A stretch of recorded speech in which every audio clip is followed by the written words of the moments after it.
Assalamualaikum warahmatullahi wabarakatuh. Selamat pagi. Saya Rusida Nur Atika akan memaparkan laporan tugas akhir asuhan kebidanan komprehensif pada Nyonya G1P0000 hamil 29 minggu dengan masalah keputihan di wilayah kerja Puskesmas Talagasari, Kota Balikpapan tahun 2020. Bab 1 Pendahuluan. Asuhan kebidanan komprehensif merupakan asuhan kebidanan yang diberikan secara menyeluruh dari mulai hamil, bersalin, bayi baru lahir, nifas, neonatal, dan KB. Menurut Saifuddin 2010. Asuhan komprehensif bertujuan untuk melakukan asuhan kebidanan pada Nyonya G dari hamil, bersalin, BBL, nifas, dan KB. Maka penulis melakukan pengkajian awal pada Nyonya G tanggal 17 Oktober 2019 dan ditemukan ibu hamil usia 28 tahun G1P00 usia kehamilan 29 minggu. Tinjauan kasus, dokumentasi asuhan kebidanan antenatal care. Kunjungan pertama, ibu mengatakan hamil anak pertama tidak pernah keguguran. Ibu mengatakan ada keluhan keputihan yang berbau tetapi tidak gatal dan berwarna putih sejak usia 27 minggu hingga sekarang. HPHT 27 Maret 2019, TP 4 Januari 2020. Ibu memeriksakan kehamilannya pertama kali menggunakan tes pack hasil positif tanggal 29 Mei 2019. Hasil pemeriksaan KU baik, kesadaran kompos mentis, berat badan 65 kg, tinggi badan 160 cm, lila 28 cm, tensi 110/80, nadi 82 kali per menit, suhu 36,5 derajat Celcius, pernafasan 20 kali per menit, payudara tidak teraba massa, konsistensi lunak, terdapat pengeluaran ASI. TFU 26 cm, punggung kanan, letak kepala konvergen, DJJ 141 kali per menit, TBJ 2170, HB 12,1 gram. Asesmen.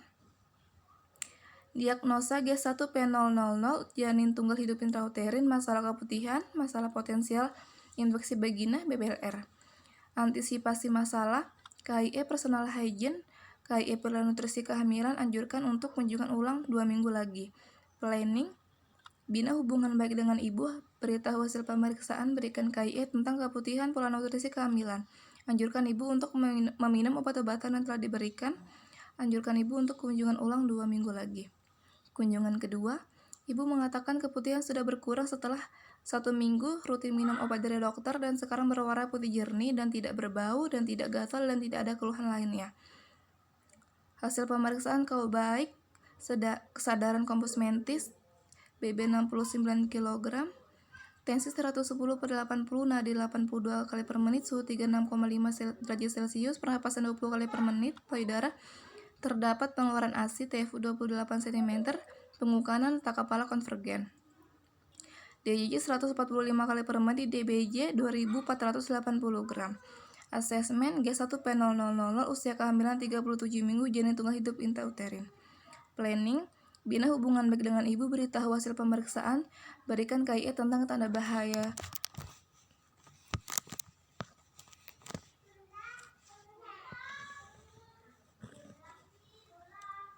Planning, bina hubungan baik dengan ibu, beritahu hasil pemeriksaan, berikan KIE tentang tanda bahaya TM3, tanda-tanda persalinan, persiapan persalinan. Anjurkan ibu untuk pemeriksaan laboratorium, anjurkan ibu untuk kunjungan ulang 1 minggu lagi jika atau ada keluhan. Dokumentasi kebidanan intranatal care. Persalinan kala 1. Ibu datang ke rumah sakit pada tanggal 30 Desember 2019 pukul 12 WITA. Alasan utama masuk, ibu mengeluh keluar air-air sejak tanggal 30 Desember 2019 jam 5 WITA.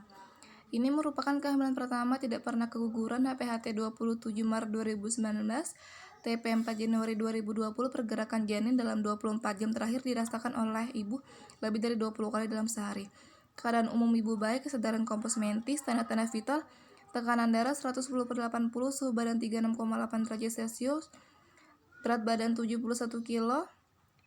Dilakukan pemeriksaan umum head to toe dalam keadaan normal. Jam 12.55 WITA, DJJ 131 kali per menit, belum ada kontraksi, pembukaan 1 cm, ketuban masih utuh. Tanggal 31 Desember 2019 jam 00.00 WITA, terdapat pengeluaran nadir darah, pembukaan 4 cm, ketuban utuh, DJJ 142 kali per menit, kontraksi 2 kali 10 menit, 20 sampai 25 detik, Ibu dianjurkan makan minum bila tidak ada his dan jalan-jalan di ruangan didampingi oleh suami. Jam 3.00 WITA pembukaan 8 cm, ketuban utuh DJJ 131 kali per menit. Kontraksi semakin kuat dan teratur, ibu masih tetap dianjurkan untuk makanan minum untuk tenaga kesehatan untuk tenaga saat meneran. Pada kala 2, pukul 5.30 WITA, ibu mengatakan perut mulus-mulus semakin kencang dan seperti ingin mengejan serta terasa seperti ingin BAB. Bidan segera menyiapkan alat dan untuk memastikan pembukaan lengkap dan janin dalam keadaan baik. Ketuban jernih di amniotomi khas pada saat his ibu dipimpin untuk meneran, beri support mental, istirahat jika tidak ada his, dan sambil pantau DJJ. Jam 5.44 kepala bayi tampak di depan vulva, dilakukan episiotomi oleh bidan. Perineum dilindungi saat kepala bayi lahir, tidak ada lilitan tali pusat. Pukul 5.45 bayi lahir spontan segera menangis, jenis kelamin laki-laki, berat badan 3.000 gram, tidak terdapat cacat. Dilakukan injeksi oksitosin 1 ampul pada paha bagian luar sebelah kanan. Dilakukan inisiasi menyusu dini selama 1 jam.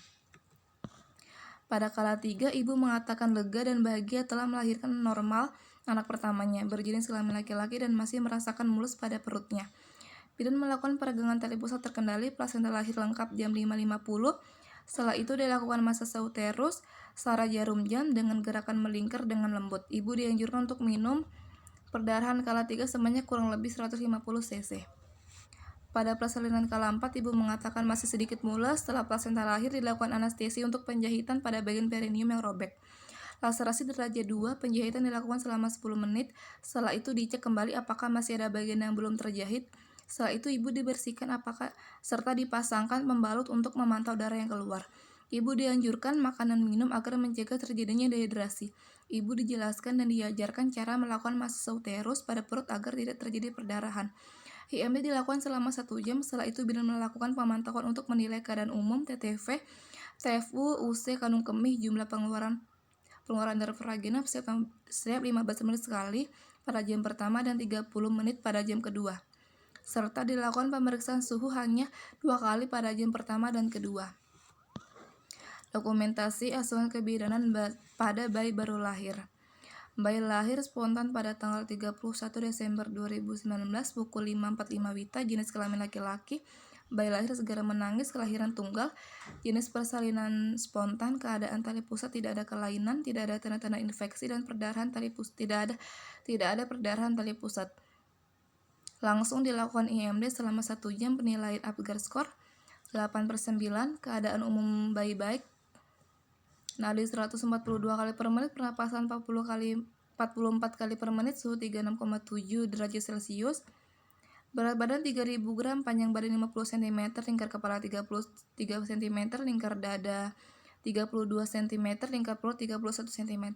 Pukul 7.40 bayi sudah BAB 1 kali berwarna kehijauan dan BAK 1 kali berwarna kuning jernih. Dokumentasi pada PNC.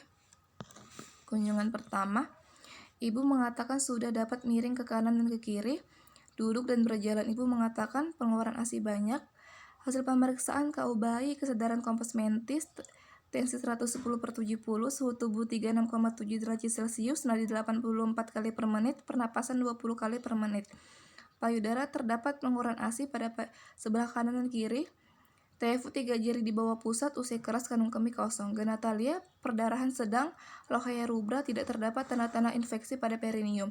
Diagnosa P1001, postpartum hari kedua. Planning menjelaskan ibu tentang hasil pemeriksaan, melakukan penyuluhan kesehatan tentang nutrisi ibu nifas, anjurkan ibu untuk tetap mobilisasi, mengajarkan ibu cara merawat tali pusat, anjurkan ibu untuk menyusui bayinya selama 2 jam, membuat kesepakatan untuk kunjungan ulang.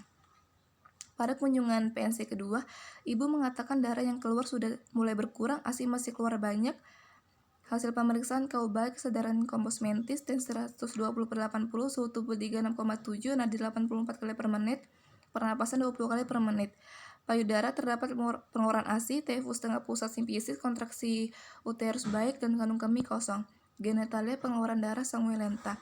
Diagnosis P1001, postpartum hari ke-7. Planning menjelaskan pada ibu tentang hasil pemeriksaan, menjelaskan pada ibu tentang perubahan lochia pada masa nifas, mengajarkan ibu cara perawatan payudara, memberikan KI tentang nutrisi, kebutuhan istirahat, dan tanda bahaya nifas.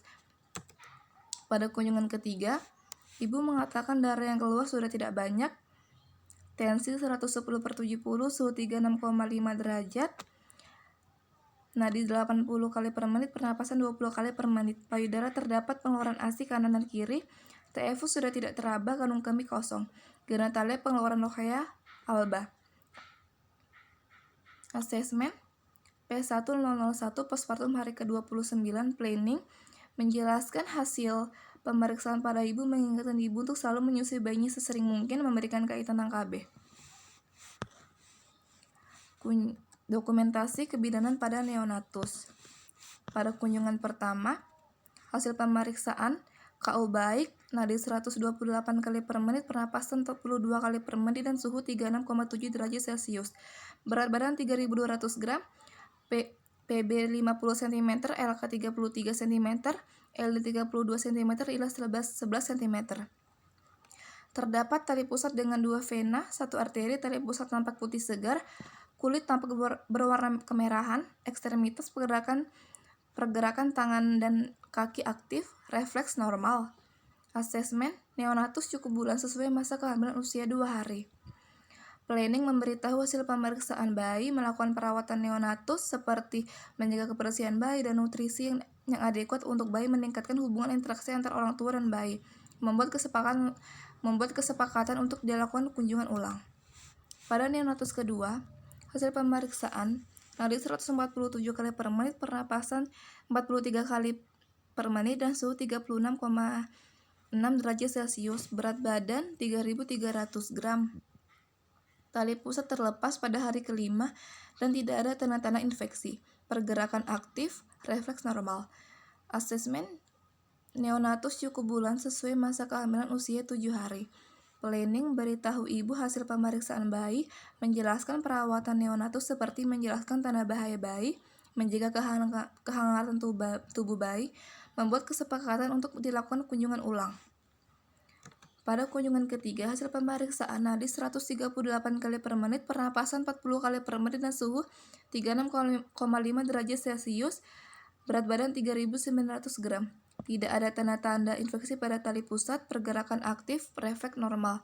Asesmen neonatus cukup bulan sesuai masa kehamilan usia 28 hari. Planning menjelaskan pada ibu tentang hasil pemeriksaan, menjelaskan pada ibu cara membersihkan baik ketika BAB dan BAK, menjelaskan tentang imunisasi dasar, mengingatkan kembali pada ibu untuk menjaga kebersihan telinga dan kuku. Dokumentasi asuhan kebidanan pada keluarga berencana. Ibu melahirkan pada tanggal 31 Desember 2019. Ibu belum mendapatkan haid. Ibu mengatakan saat ini tidak ada keluhan. Ibu merencanakan menggunakan KB IUD, tetapi saat ini ibu masih menggunakan KB MAL. Hasil pemeriksaan tekanan darah 110/70, suhu tubuh 36,5 derajat Celcius, nadi 80 kali per menit, pernapasan 20 kali per menit, berat badan 68 kg. Asesmen P1001 calon akseptor KB MAL. Planning menjelaskan hasil pemeriksaan fisik pada ibu, menjelaskan kembali kepada ibu tentang jenis-jenis KB, menjelaskan pada ibu tentang KB IUD dan MAL. Dari hasil evaluasi via WA bahwa pasien telah melakukan pemasangan KB IUD pada tanggal 23 Maret di BPM. Pembahasan pada antenatal care. Menurut Puji Rohayati 1992, kehamilan dengan masalah keputihan tidak termasuk dalam skor Puji Rohayati.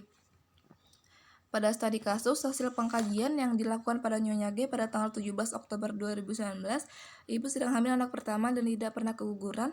Asuhan yang diberikan KI tentang keputihan dan anjurkan untuk tetap minum obat dari dokter.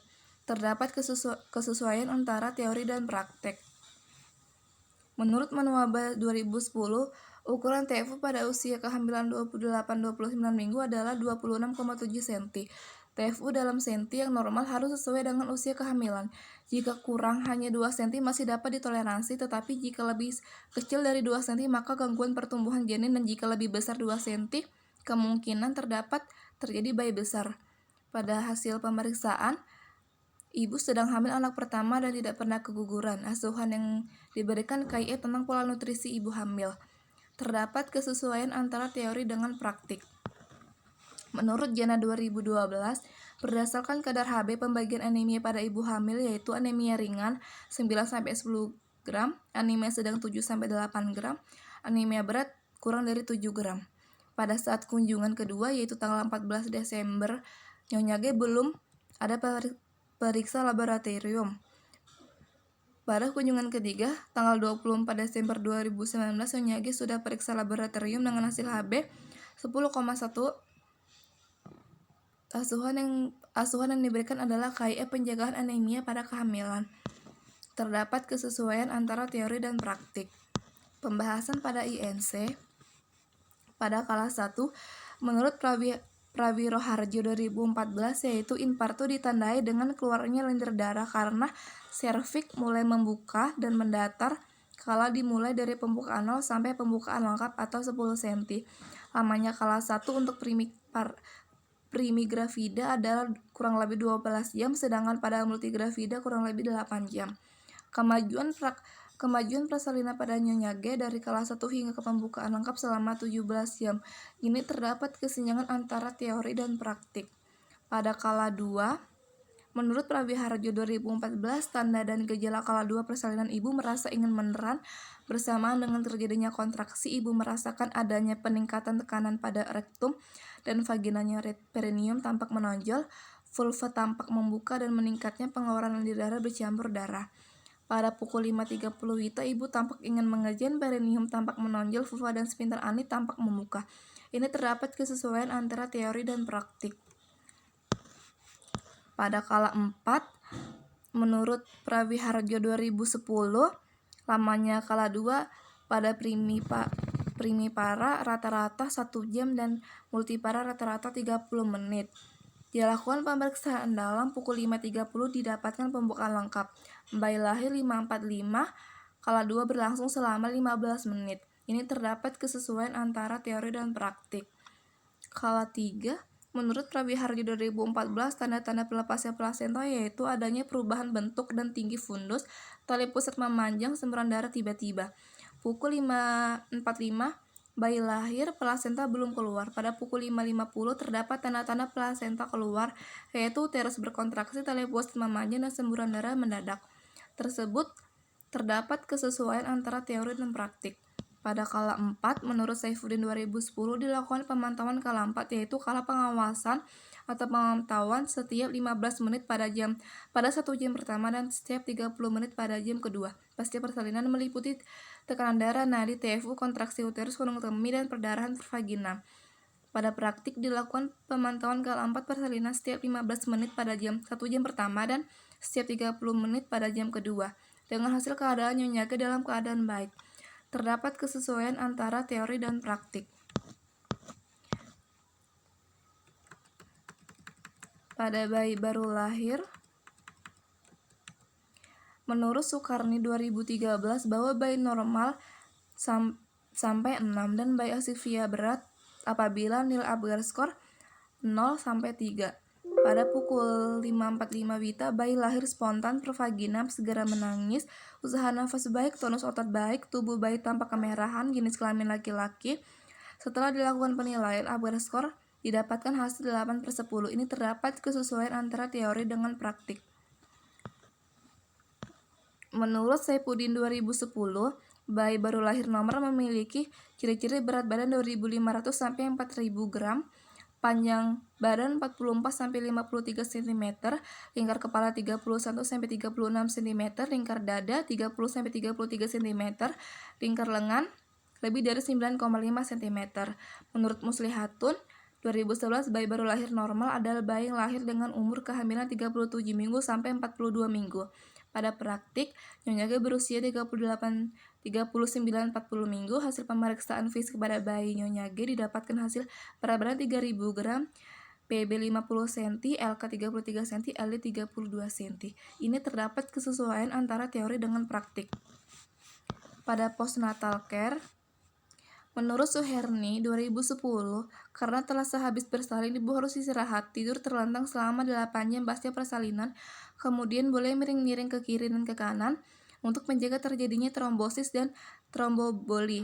Pada hari kedua diperbolehkan duduk, pada hari ketiga jalan-jalan, dan hari keempat atau kelima sudah boleh pulang. Mobilisasi di atas mempunyai variasi yang berbeda tergantung pada komplikasi persalinan, nifas, dan sembuhnya luka-luka. Pada saat kunjungan pertama hari kedua postpartum tanggal 2 Januari 2020, ibu dapat memposisikan badan ke kiri dan ke kanan, duduk, dan dapat berjalan. Ini terdapat kesesuaian antara teori dengan praktik. Menurut Sukarni 2013, lohea yang keluar pada hari ketiga sampai hari ketujuh masa postpartum yaitu lohea sanguinolenta, berwarna merah kecoklatan dan berlendir, dan untuk TFU saat akhir persalinan sampai hari ketujuh yaitu setinggi pusat sampai setengah pusat simfisis menurut Ambarwati 2010. Pada saat kunjungan, Nyonya G mengatakan tidak ada keluhan dan hasil pemeriksaannya 120/80 suhu 36,7 derajat Celcius, kontraksi uterus baik, dan TFU setengah pusat simfisis dan pengeluaran lohea sanguinolenta. Terdapat kesesuaian antara teori dengan praktik. Menurut Sukarni 2013, lohea alba muncul setelah hari ke-14 dengan berwarna lebih pucat, putih kekuningan, dan lebih banyak mengandung leukosit, selaput lendir serviks, dan serabut jaringan yang mati. Dan TFU di akhir minggu kedua yaitu sudah tidak teraba.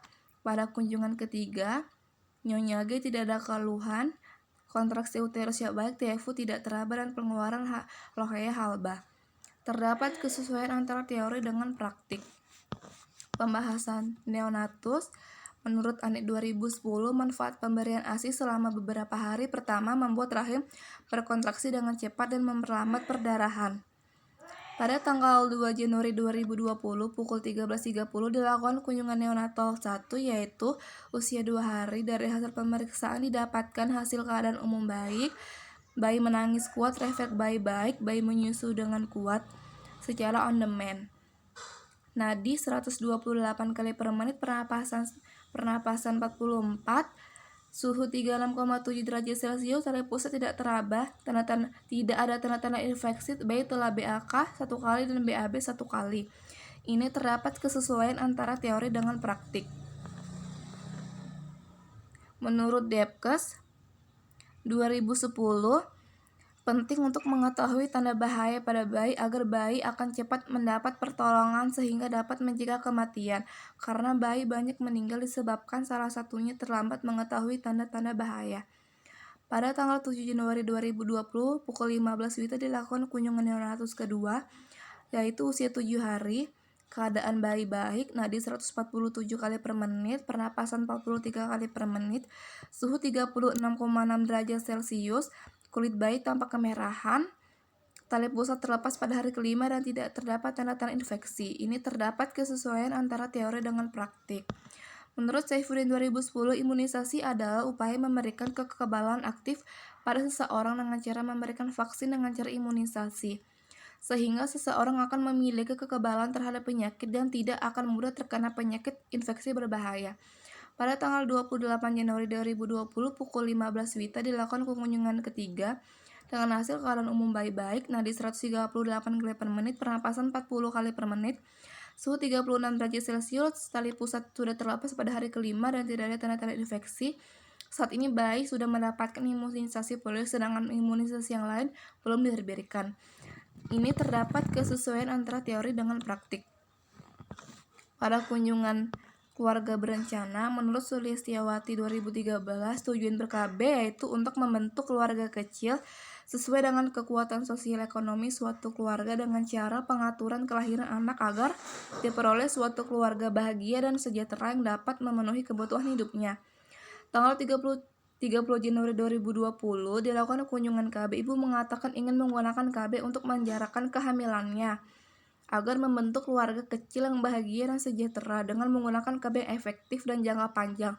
Ibu telah melakukan pemasangan KB IUD pada tanggal 23 Maret 2020 di bidan praktek mandiri. Ini terdapat kesesuaian antara teori dengan praktik. Kesimpulan, Pada ANC, asuhan kebidanan kehamilan pada Nyonya G dimulai saat kehamilan trimester ketiga, usia kehamilan 29 minggu, dan saat dilakukan pengkajian dan pemeriksaan fisik ditemukan masalah keputihan. Setelah diberikan asuhan penghamilan secara komprehensif, masalah dapat teratasi dengan baik. Pada INC, kala 1, kala 2, kala 3, dan kala 4 berjalan normal tanpa adanya penyulit. Pada BBL, asuhan BBL pada Nyonya G lahir spontan dalam kondisi normal tanpa adanya penyulit. Pada PNC, asuhan nifas pada Nyonya G berlangsung normal, tidak ditemukan penyulit atau gangguan. Pada neonatus, asuhan pada neonatus kondisi berlangsung normal dan tidak ditemukan penyulit atau gangguan. Pada KB, asuhan KB pada Nyonya G yaitu memberikan konseling tentang pelayanan KB.